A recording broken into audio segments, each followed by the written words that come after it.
Va bene, grazie. Lascia momentaneamente questo posto e vai al tuo anello.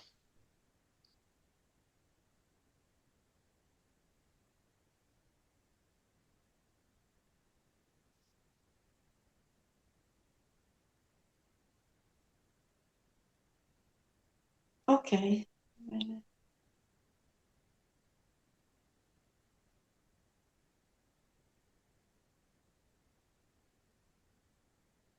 L'anello dirà: Sì, un giorno mi hai raccontato, facendo una meditazione, hai visualizzato, un po' come stai facendo adesso, l'incontro con un uomo pesce che ti ha mostrato lo stesso anello e che poi ti ha rivelato essere l'anello di Atlantide. sì, Anello di Ra si chiama in questo modo poiché tu mi dicevi fu rinvenuto nella tomba di un sacerdote dell'antico Egitto e veniva utilizzato come amuleto di protezione per essere sacerdote e fare tutto quello che fa un sacerdote. Chiama l'archetipo dell'anello di Ra o dell'anello di Atlantide. L'archetipo, cioè tutto quello che rappresenta questo anello, non il tuo specifico. sì,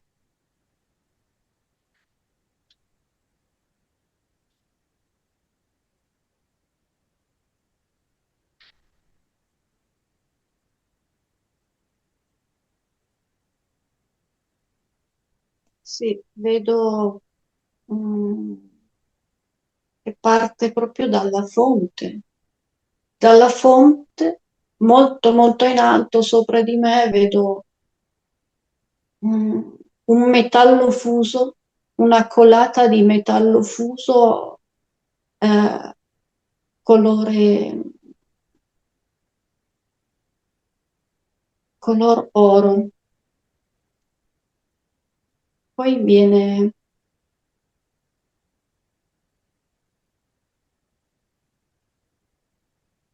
trasportato in una officina, sembra proprio l'officina di un fabbro di quelli di una volta, con l'incudine e il martello, vedo che viene fatta la fusione di questo anello,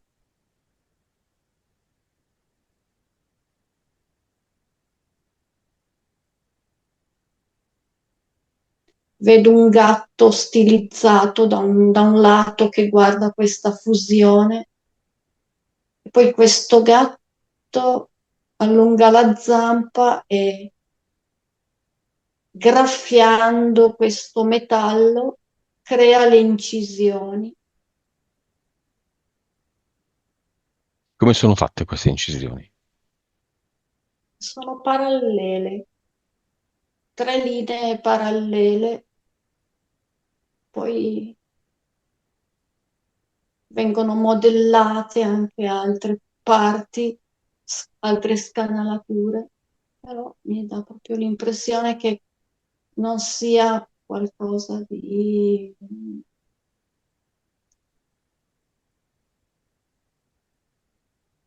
terreno.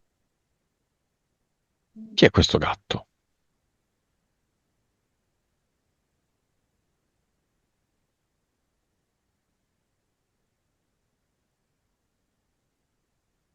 A me viene posizionato su una falce di luna e quindi arriva dalla luna,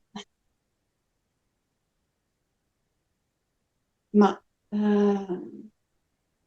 poi si trasforma, cambia forma, al posto delle zampe posteriori ha le gambe e appare come un umanoide,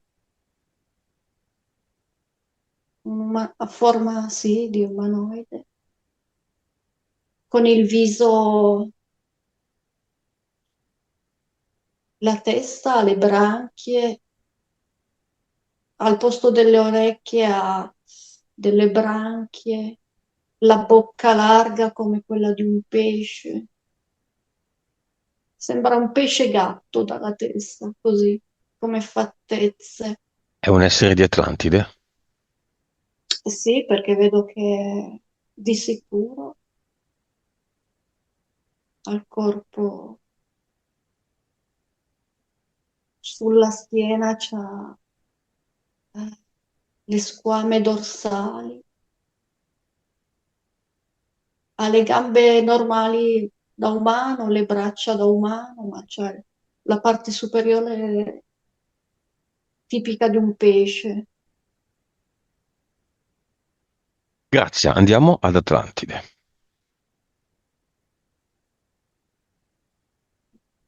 Sì, sento proprio l'acqua, che mi sono tuffata nell'acqua,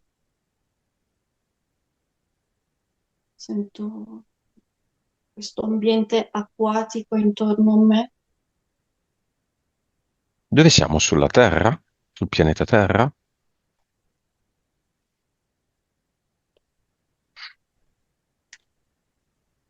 Siamo nei fondali marini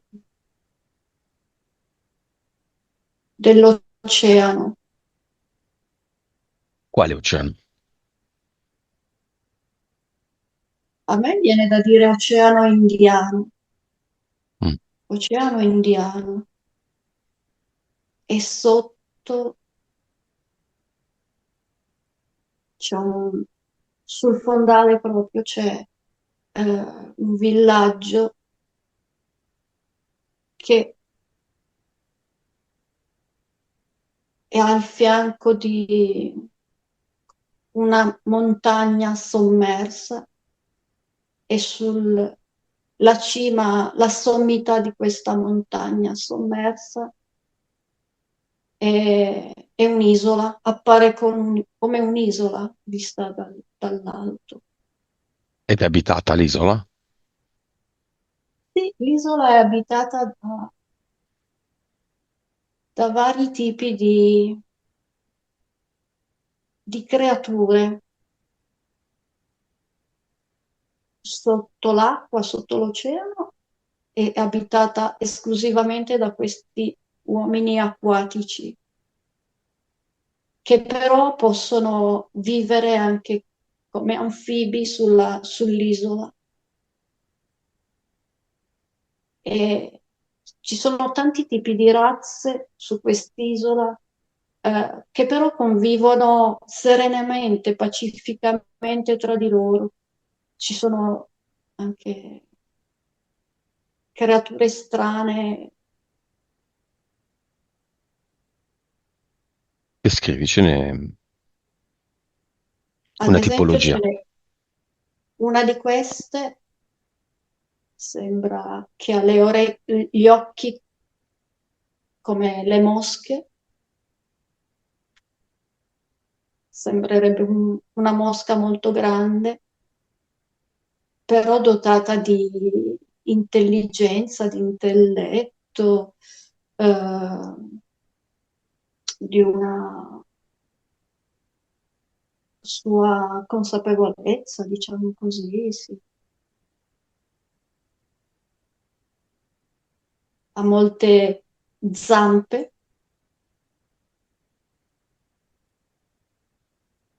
e ogni creatura ha una sua mansione, tipo questa mosca si occupa di- del pane.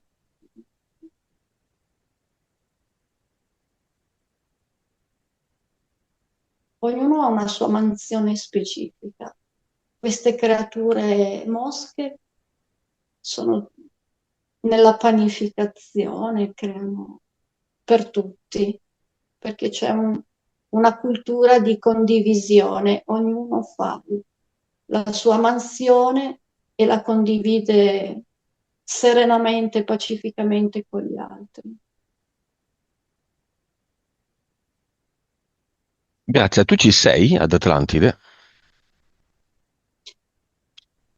Sì, sì, sì, io sono uno di questi uomini pesce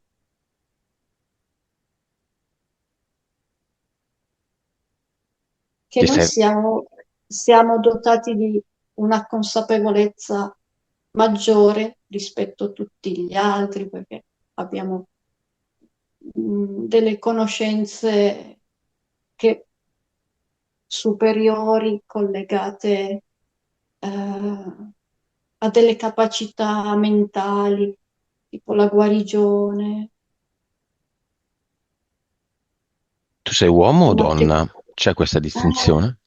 Sì, sono un uomo, ma mi sembra quasi che siano poche le donne di questa razza, perché poi ci sono o questi uomini pesci oppure ci sono le sirene che sono completamente diverse. Come ti chiami? Aurus, e ho anche la barba, ho una barba folta a punta e tutti questi uomini hanno la barba come me, abbiamo tutti questa barba a punta. Vuoi lasciarti un messaggio da Aurus a Grazia?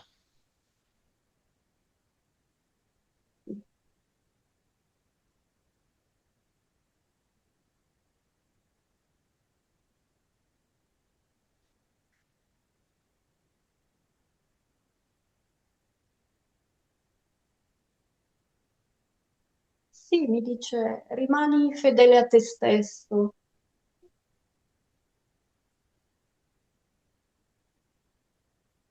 non, non barattare la tua capacità, le tue doti non ti sporcare, mi dice. E rimanendo pulito non ti mancherà mai niente, perché provvidenzialmente tutto ti verrà dato. È come se avessi il tesoro più grande dentro di me. Qual è? E così mi dice, nessuno te lo può portare via e credere nelle mie capacità, ma questo anche altri. È tutto in te. Devi solo crederci. eh, Tutto ciò che vuoi, la guarigione, la, la prosperità in tutto.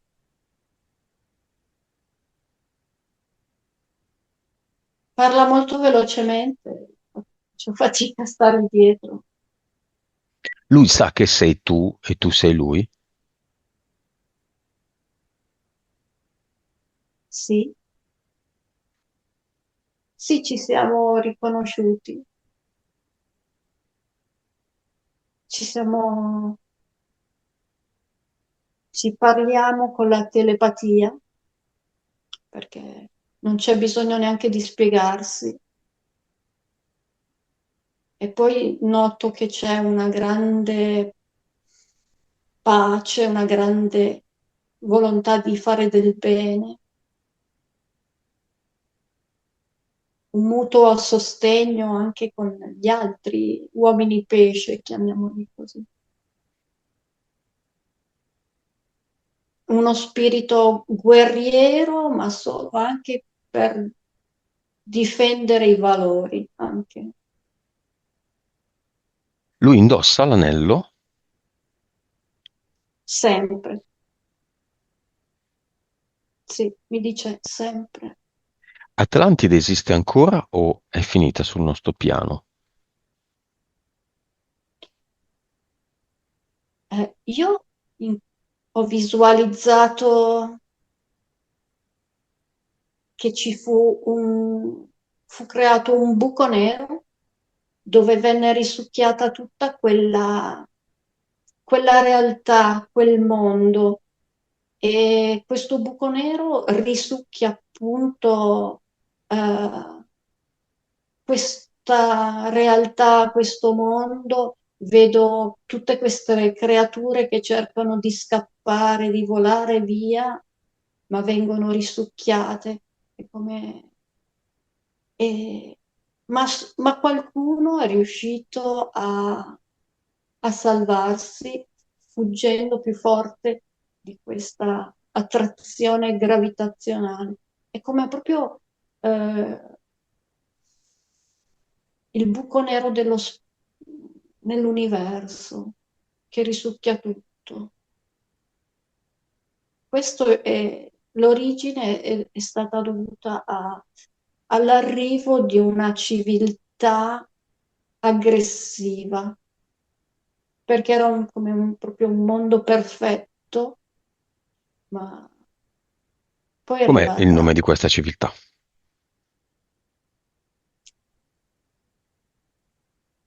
la civiltà aggressiva. Mhm.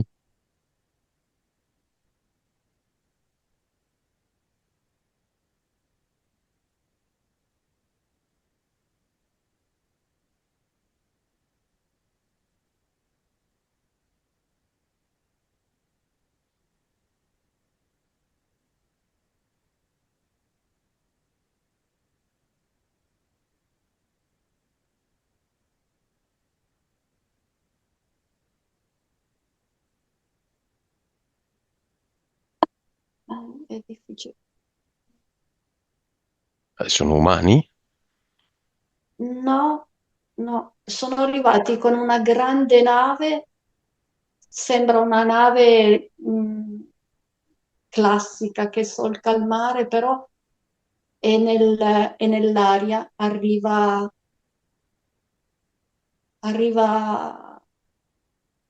da un'altra dimensione nel cielo, la vedo che fluttua nel cielo e è arrivata, l'abbiamo subito notata come una minaccia e c'erano... vedo che c'è stata una reazione nostra, popolare, di guerra, ma avevano delle armi più evolute.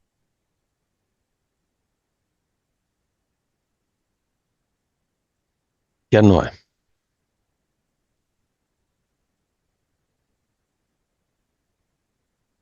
8200 avanti Cristo, mi viene da dire. Chi era il capo di Atlantide?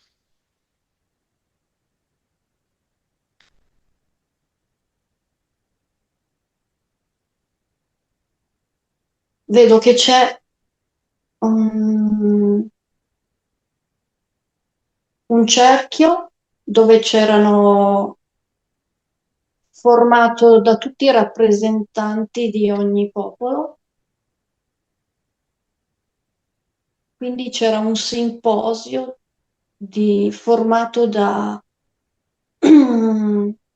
due rappresentanti di ogni popolo di Atlantide. Così uno controllava l'altro della stessa razza e ce n'erano una quindicina di coppie e decidevano tutti insieme, scrivevano su una tavoletta ognuno le proprie volontà, le proprie esigenze, i propri dettami su questa tavoletta, poi la mettevano una volta scritta al centro e c'era come solo un giudice che arrivava, raccoglieva tutte queste tavolette, le leggeva e poi da lì si decideva l'evolversi della situazione, il da farsi. Non c'era proprio un capo assoluto e anzi questi giudici venivano sempre cambiati di anno in anno, che non avessero un ruolo fisso, questo proprio perché per dare l'opportunità a tutti di essere sia responsabili della propria società e allo stesso tempo di non diventare arroganti eh, di un ruolo così importante. Va bene, Grazia. Staccati da questa visione